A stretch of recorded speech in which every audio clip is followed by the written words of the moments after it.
ഇന്ന് തന്നെ ഡൗൺലോഡ് ചെയ്യൂ. കാണൂ നിങ്ങളുടെ ഫേവറേറ്റ് ഷോസ്. ഒരു പ്രധാനപ്പെട്ട കാര്യം പറയാനാ സന്ധ്യയോട് വരാൻ പറഞ്ഞത്. അർച്ചനയുടെ കുഞ്ഞിന്റെ നൂലിയെട്ട് ചടങ്ങ് കഴിഞ്ഞാൽ ഉടൻ തന്നെ നിങ്ങളുടെ വിവാഹം നടത്തണം.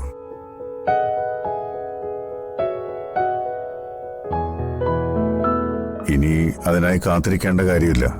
എന്താ സന്ധ്യയുടെ അഭിപ്രായം? എനിക്ക് പ്രത്യേകിച്ച് പറയാനൊന്നുമില്ല. നിയമപരമായി ഞങ്ങൾക്കിപ്പോ വിവാഹം കഴിക്കാൻ കഴിയില്ലല്ലോ. പക്ഷേ ഞങ്ങൾ ഉടനെ തന്നെ ഒരുമിച്ച് ജീവിച്ചു തുടങ്ങും. ഒരു ദിവസം ഏതെങ്കിലും ഒരു അമ്പലത്തിൽ പോയി മാലയിട്ട് ഇവളുടെ കൈയും പിടിച്ച് ഞാൻ വീട്ടിലേക്ക് കയറി വരും. അങ്ങനൊരു ചടങ്ങ് മാത്രം മതി. അങ്ങനെ പറയാൻ നിനക്ക് അവകാശമുണ്ട്.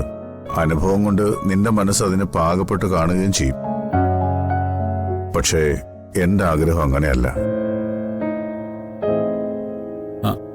അത് മതി അച്ഛാ. നമ്മളിനി ഇവരുടെ കാര്യത്തിൽ ഇടപെടേണ്ട ആവശ്യമില്ല. ഇവരുടെ ജീവിതം എങ്ങനെ വേണമെന്ന് ഇവർ തന്നെ തീരുമാനിച്ചോട്ടെ. അതല്ലേ നല്ലത്.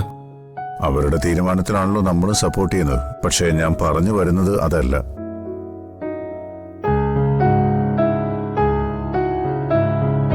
അവന്തിക കാരണം തകർന്നു പോയ ജീവിതമാണ് എന്റെ മോന്റേത്. എല്ലാം മറന്ന് ഇവനൊരു പുതിയ ജീവിതത്തിലേക്ക് പ്രവേശിക്കുമ്പോൾ നമ്മളെല്ലാവരും അവന്റെ ഒപ്പം വേണം.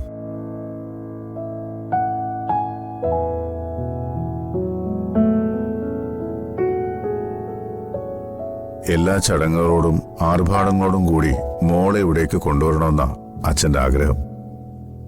എല്ലാം നന്ദേട്ടൻ പറയുന്നത് പോലെ മതിയച്ച. നമ്മൾ ആർഭാടമായിട്ട് എല്ലാരും കൂട്ടി കല്യാണം നടത്താൻ പോയാ അത് അവരറിയും. ചിലപ്പം പോലീസും കോടതിയൊക്കെയായി വന്ന് അവര് ബഹളം ഉണ്ടാക്കുകയും ചെയ്യും. എന്തിനാ നമ്മളായിട്ട് അങ്ങനെ ഒരു സമാധാനക്കേട് ഉണ്ടാക്കുന്നേ?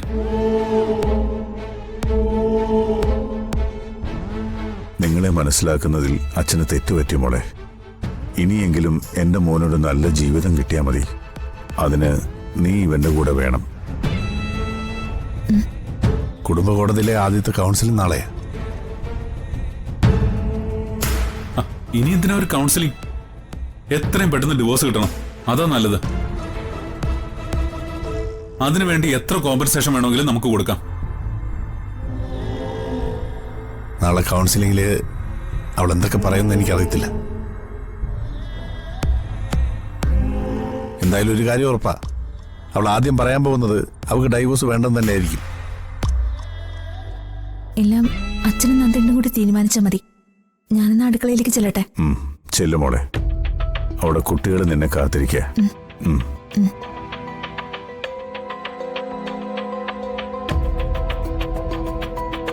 കോടതിയിൽ അവള് ഡിവോഴ്സ് വേണ്ടെന്ന് പറഞ്ഞാ പിന്നെ നമ്മൾ എന്ത് ചെയ്യും?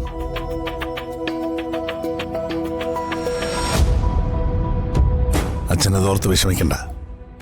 ഡിവോഴ്സ് കിട്ടിയാലും ഇല്ലെങ്കിലും സന്ധ്യയും ഞാനും തമ്മിലുള്ള ജീവിതം ഞങ്ങൾ വിചാരിച്ചതുപോലെ തന്നെ നടക്കും.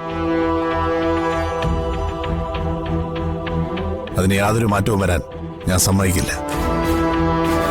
ഒരിക്കലും അവൾ തകർത്തുടച്ചളഞ്ഞ ജീവിതം അവളുടെ മുന്നിൽ വെച്ച് തന്നെ ഞാൻ തിരിച്ചു പിടിക്കും. അവൾക്ക് മുന്നിൽ ഞാനും സന്ധ്യയും സന്തോഷത്തോടെ തന്നെ ജീവിക്കും.